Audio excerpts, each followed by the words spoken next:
What's going on, everybody? I'm here in Accra, Ghana, and this is really going to be a special video because you're going to be able to learn from a pioneer, a visionary, and we're in a spot that has so much history.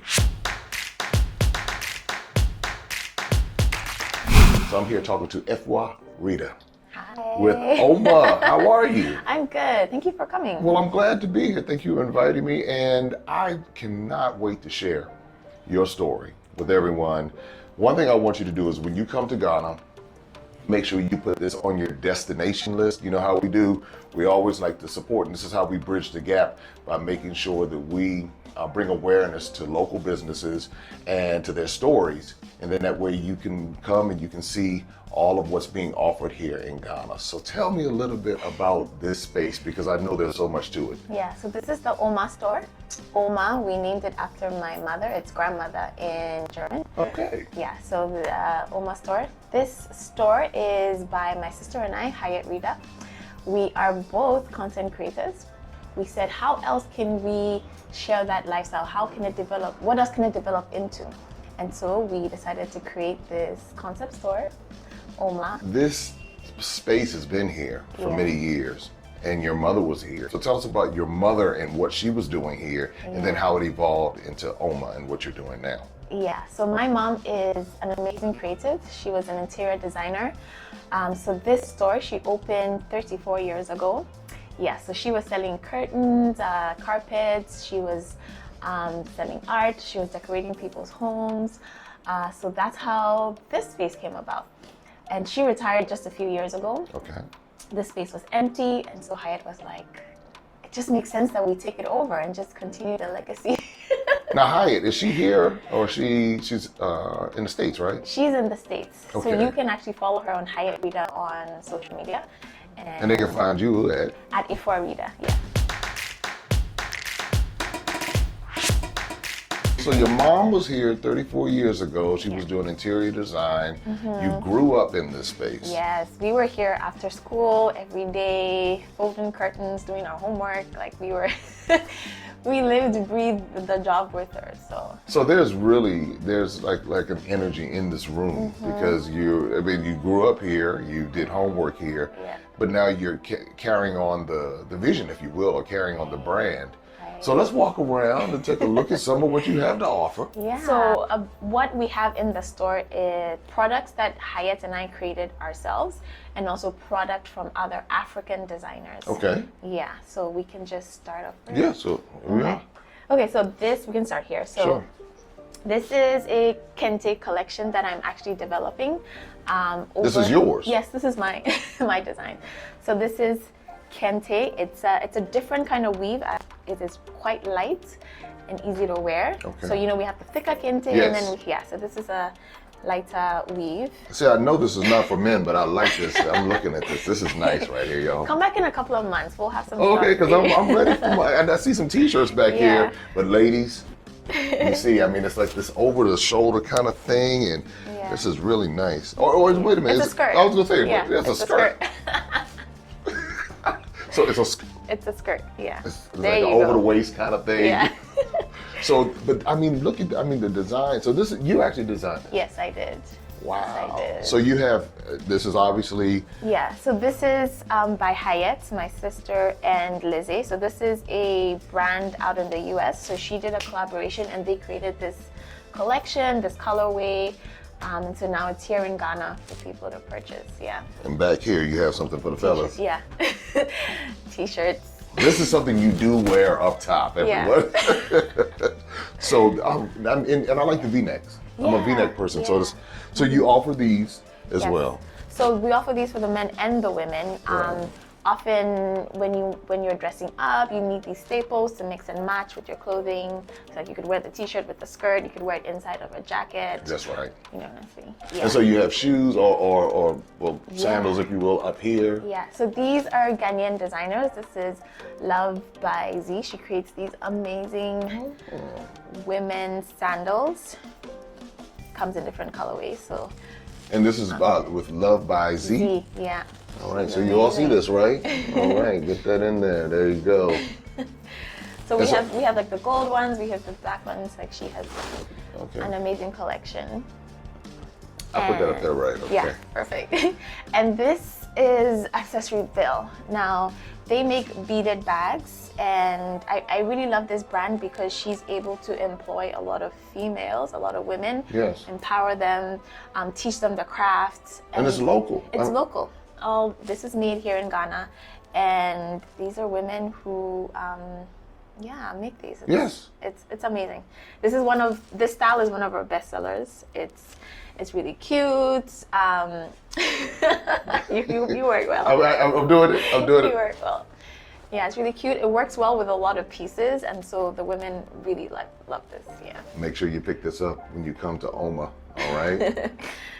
And you know where your money's going. I think that's so important because a lot of times we don't know where the money's going, but at least now you know you're supporting a local company as well as local artisans, if you will. Yeah, and so you're supporting their families, you're supporting their livelihood. So.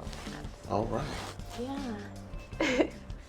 So then we have over here, I see oils and I see different, are these some of your favorite things? Yeah, so these are some of my favorite things.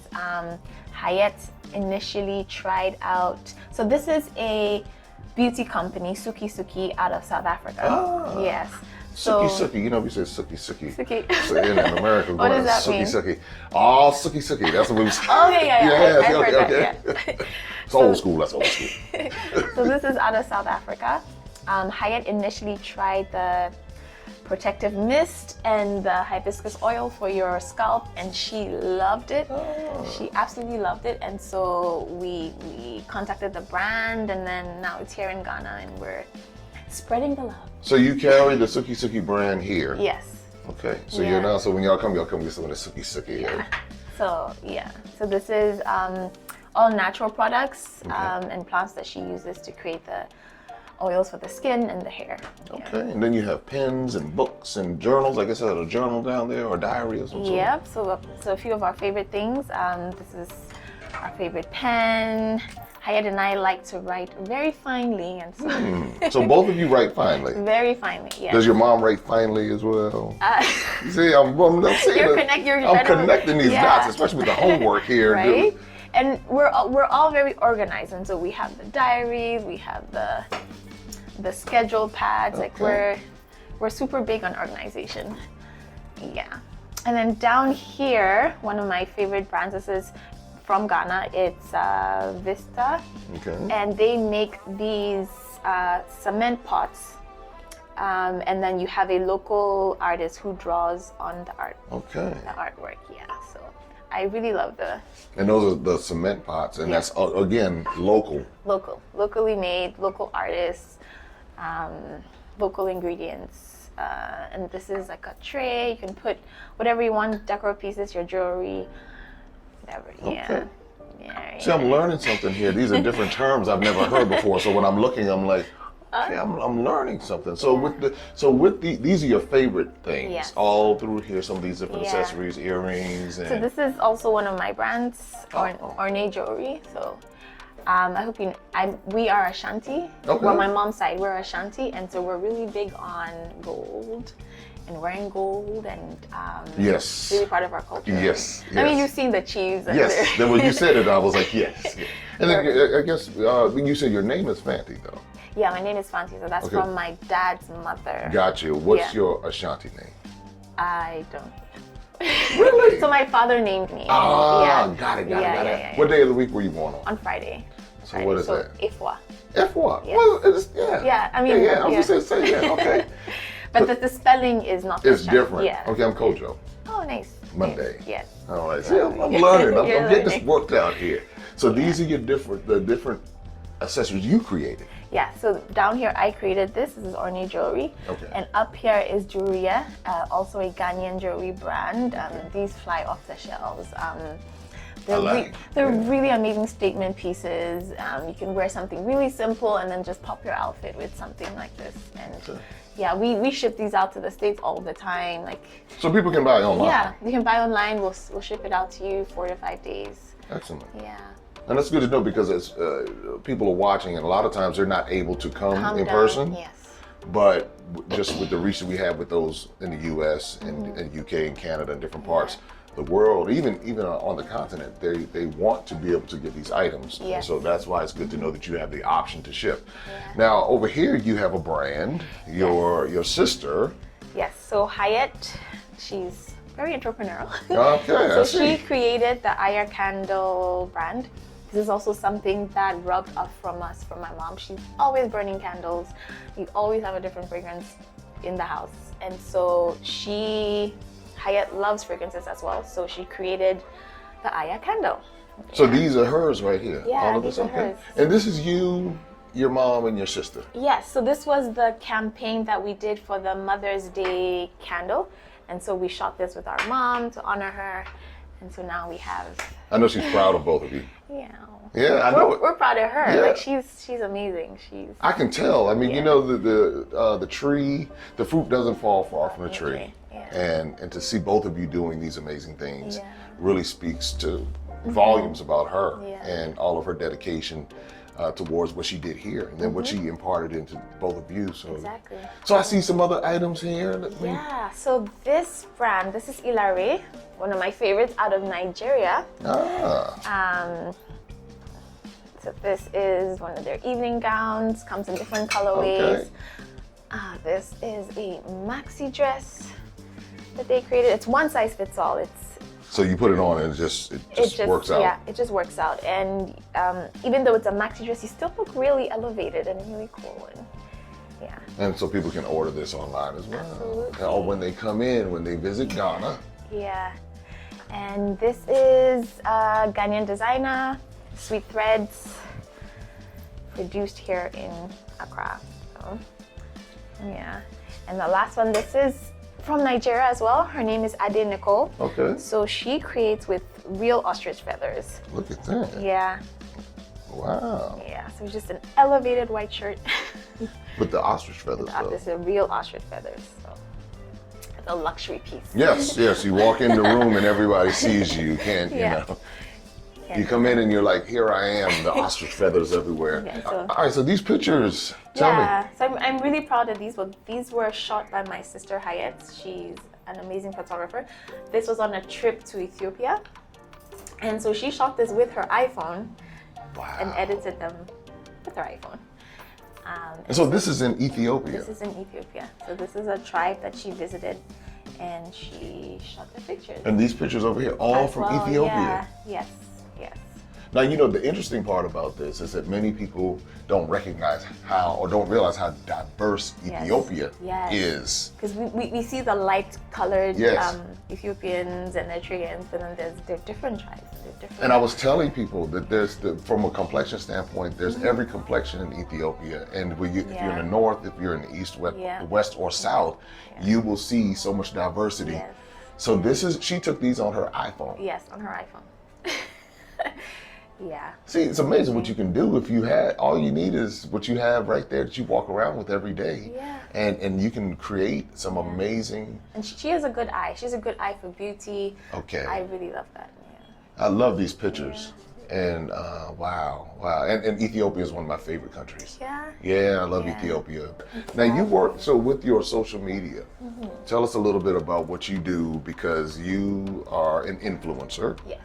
And you're a lifestyle influencer. So let's talk a little bit about that. Yeah, so I came back to Ghana permanently moved back in 2013. Yes. Moved back from where? From Montreal. Got it. So I moved back from Montreal, Canada in 2013, and I was working as a stylist. And so I was working with designers, clients, that sort of thing. And I realized that the connection between the producer and the consumer, the designer and those who would buy their product, that connection wasn't very good. And so I had just started onto Instagram, and I said, hey, why don't I start to put the pieces on myself, take pictures, and just share with everyone out there. And so I was just That's how it started. I was just doing it for fun. And then one brand will approach you and they're like, hey, can I pay to wear this for me? Can I pay to do this for me? And now it's it's what it is today. And I'm very blessed to be able to share my life. So I'm very blessed to be able to share the work out of the entire African continent. And Why'd you come back to Ghana? Good question. It was at a time when I decided that I did want to work in the creative space, because I did train as in child development. Oh, so okay. I decided I wanted to work in the creative space for now. And at that time, from about 2009, when there was a new bubble of Ghanaian designers bubbling in Accra, and I was like, hey, I want to be part of this. There were no stylists, and so I moved back. I said, you know what, Canada has, that part of Canada is, I mean, the fashion industry is so developed out there in Canada, so let me come back, see what I can. And you came back. Yeah. So how long have you been an influencer? Full-time, probably from 2015. So you're a full-time influencer. Yes. Pay attention. They're like, look, full-time, because a lot of people want to do it. So are there any tips that you would offer someone who may want to be a full-time influencer? And is it easy because they just look and they see these glamorous pictures and they're like, girl, I can do that, and you can, but what just some tips that they might not know? It looks easy, it looks glamorous, it looks beautiful. It is, but that's the final product. So as an influencer, I'm my own manager, I'm sometimes my own photographer, videographer, makeup artist, accountant. So you take some of those pictures yourself? Sometimes. No, but I usually have a photographer with you. Yeah, but before I was able to afford a photographer, you have to do the timer, and because a lot of people don't know how this happens, because there are a lot of influencers out there right now who are actually having to take pictures themselves, and or if they can't afford the photographer, they're like, oh, I don't want to do it or I can't do it, but you found a way to make it happen. But what also was a blessing was I found a group of young creatives who are also trying to break into the industry. So a photographer, a makeup artist, and so I would then be the model. Oh. And so then we would work together. You would exchange. Yeah, okay. We would create the images, and that's also another way to cut costs in the beginning. Yeah. Was it fast growing in the beginning when you first started? It's just like you put it up there and all of these people just started following you? No. It was gradual. I think after I got over the 9,000 hump, and then it just shot up. Like, that's the hump. The hump is that's the 9,000 hump. 9,000, okay. And then before I know it was 20,000, and before I know it just started exploding, and now you're over 100,000. You're like what, 130,000? Yeah. 130,000 followers on IG. Yes. Isn't that something? That's crazy. Sometimes when I think about it, I'm like, oh my gosh, 130. 130,000. What would you do with 130,000 followers? I mean, but you've learned how you turned it into a full-time business, if you will. Business, yeah. So what are some of the challenges that people don't know that might come along with this space and being an influencer? Oh, so many challenges. Well, in this part of the world, my initial challenge was being able to explain to people what an influencer is, because at some point you have to now go out and look for the jobs yourself. And so explaining what an influencer is, the value I could bring, why you need to be on social, like where the world marketing is moving to. So it was a lot of pitching, a lot of convincing.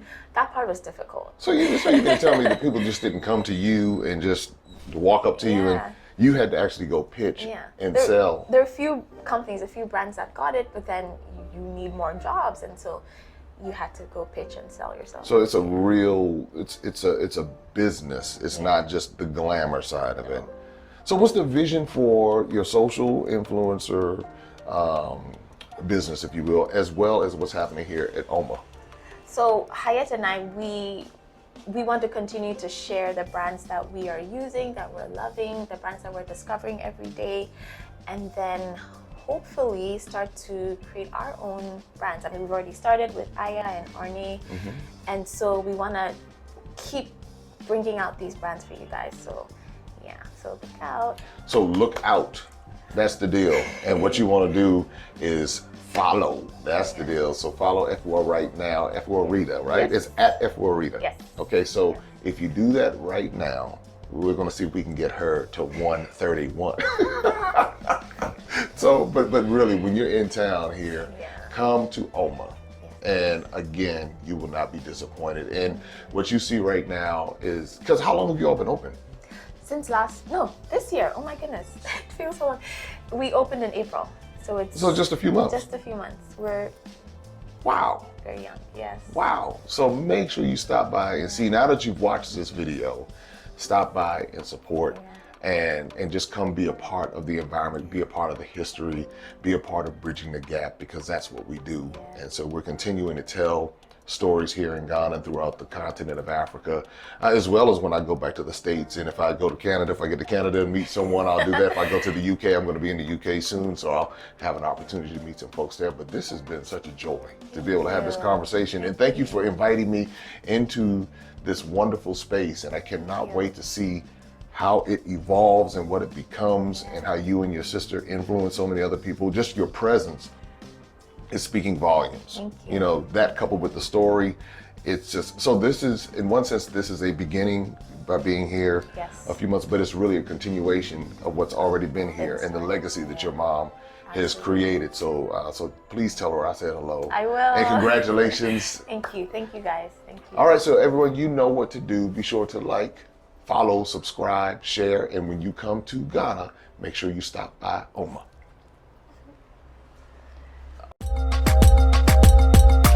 Open up your eyes and see all the fun and mystery. Take an African adventure with Darren and Destiny. From the mountains to the shore, so many things to explore. Take an African adventure with Darren and Destiny. The Adventures of Darren and Destiny. And Darren and Destiny are twin brother and sister, and you go on their adventures throughout the African diaspora, meaning so African diaspora destinations, primarily focused in Africa, but we go to South America, we're going to go to the Caribbean. Their first book is going to take you to Ghana, and then we're going to go on a safari, and from there we're going to go to Ethiopia, and then we go to Salvador, Brazil. And what the goal is to be able to inspire curiosity in the continent of Africa, in our children from a very young age, and to really tell a more accurate story. Most of our children are exposed to negative images, late night infomercials about how bad things are, everybody's sick, everybody's poor, everyone's uneducated, but that's simply not true. So what Darren and Destiny and their family do is they go to different African destinations. They are learning about these different places. You're beginning to see positive images, but still telling the truth. I mean, that's the important thing, to tell the truth about some of the things that have occurred. But it's all done on our children's level, so they begin to understand it. And it begins to pique their curiosity. They begin to learn more. And hopefully one day they will want to explore and visit the continent of Africa and its many countries. There's just so much that Darren and Destiny are able to do, and as they're doing it, it's like they begin to open the minds of a new generation, and they don't get bombarded and indoctrinated with negativity. They're actually able to see positivity and inspiring images and messages about the African diaspora, as well as those who are still indigenous to the continent of Africa, and they begin to learn more and just see things differently. So I'm excited about introducing the Adventures of Darren and Destiny.